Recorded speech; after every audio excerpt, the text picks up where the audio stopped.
What's up, Barnhill family, and welcome back to your home for all things combat sports. Yo. So, fight of the night last night. Dustin Poirier, Michael Chandler. These guys said they were going to deliver, and they did just that. Michael Chandler looked like he was running away with this thing for a second, but he made a mistake in that third round, and Dustin made him pay. Absolutely. Everybody knew this was going to be fight of the night. Just when you saw it get made, you're like, oh, of course these guys are going to bring the heat. Michael Chandler's known as one of those guys that every time he's in there, he's going to leave with 50,000 extra bucks and a bonus. Dustin Poirier also gets that same credit because he's always in there in just absolute wars. He kind of reminds me of Charles Oliveira, where he doesn't really get looked at as one of the most entertaining fighters in the lightweight division, but he certainly is, and his fights, win after win after win, always seem to be very entertaining, usually ending in a finish. If not, it's a knockdown, drag out war. These guys were absolutely, in my opinion, one of the most exciting and one of the most anticipated fights of the entire card. Definitely. It's one of those rare occasions where the two fighters say, look, we're going to go out there and put on the fight that you guys all want to see, and then it actually comes to fruition. And I would say also Dustin's submission skills are a little bit underrated. Not a lot of people remember, but he's one of the only people, I think the only person to ever submit Max Holloway. He's got great jiu-jitsu. He had Khabib in a guillotine there for a second. Now, obviously, Khabib got out of it, and we know how the rest of that fight went.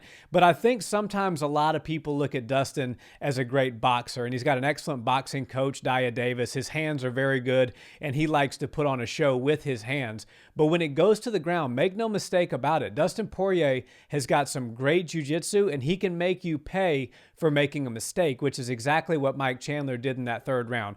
Dustin did what he needed to do to stay safe in the second round and not get finished or get submitted. And then in the third round, it looked like Michael Chandler was going for that back take again like he had in the second round. And then Dustin realized he just overcommitted ever so slightly, reversed the position on him. Michael ended up on his back, and then Dustin was able to progress position, advance, take the back himself, and then it was curtains with that rear naked choke. So kudos to Dustin. He's got some very, very good jiu-jitsu that sometimes I think gets brushed over. Yeah, and I think a lot of people saw that first round and they're like, oh my God, the rest of this fight's going to be just like that. But I will say it was equally entertaining to see them on the ground because they were doing just as much crazy stuff. I know Michael Chandler's getting a lot of flack for pulling the mouth open. They call it fish hooking. Dustin Poirier's mouth open to try to get his head up so he could sink that rear naked choke in. And Dustin Poirier is very interesting to watch on the ground because he has great submission skills. But when you watch him defend stuff, you're almost like left wondering what is he doing. And I saw for a couple of times he was defending the rear naked chokes exclusively with his chin,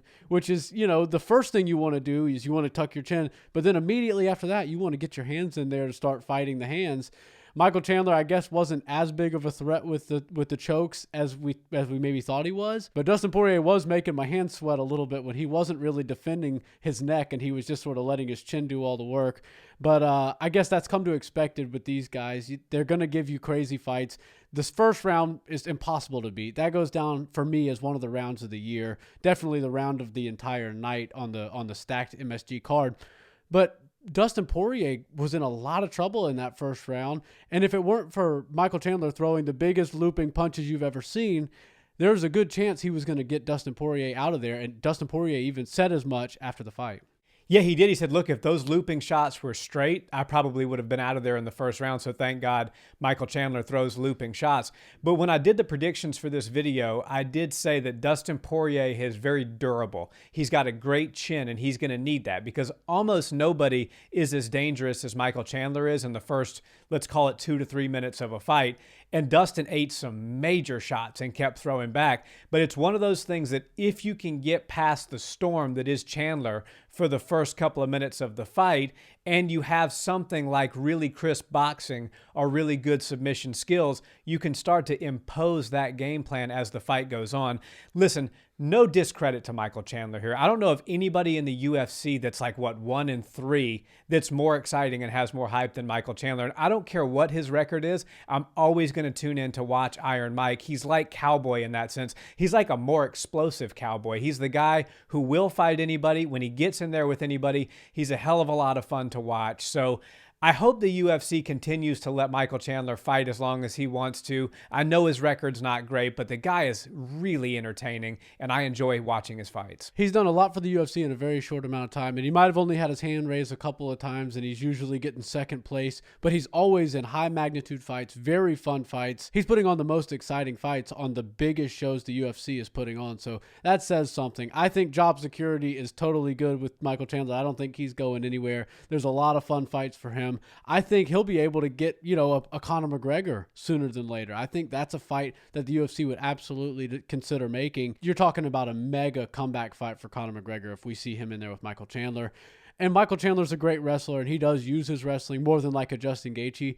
But make no mistake about it, he wants to go in there and knock your head off, and that's exactly what he'd go in there and do against his next opponent, no matter if it's Conor McGregor or anybody else on the entire roster. And that kind of sets up what's next for Dustin Poirier, and I guess we'll only touch on this briefly because he only touched on it briefly. He said he'll get in there for an alternate situation if he needs to. He'll fight Benny Dariush on the same card in Perth, Australia, as Islam Makhachev and Volkanovski if he needs to. He doesn't really care. He's just going to see what the UFC has to offer, and that's why everybody loves Dustin Poirier so much. Well, I think the Dariush versus Poirier fight makes a hell of a lot of sense. And do it in Perth when you have Volkanovski versus Makhachev. That way, if there is some shaking and movement that has to happen as the fight gets close, somebody misses weight, somebody gets injured, something happens, nobody's going to argue you throwing Dustin right in there, especially after a win like that. But also, more importantly, I think Benny Dariush deserves his number one contenders fight. And if you beat Dustin Poirier, you pretty much are the number one contender. And if Dustin Poirier can get past Benny, who's now on an 8-fight win streak, he does deserve that third crack at the title. So I think it's time-wise, it's perfect. Stylistically, it's perfect. And it makes a lot of sense for the division to have that fight on the card that's Makhachev Volkanovski. And hey, listen, February just got super exciting. Yeah, if they're able to put pen to paper on that fight and we can have a card this stacked 4 months out, you got Josh Emmett and Yair Rodriguez on that now. If we can add Dustin Poirier and Benny Dariush to that already stacked multiple title fight UFC pay-per-view, you're talking about one of the cards of the year, and that's just to start the year. Looks like 2023 is going to be even better than this year. Absolutely.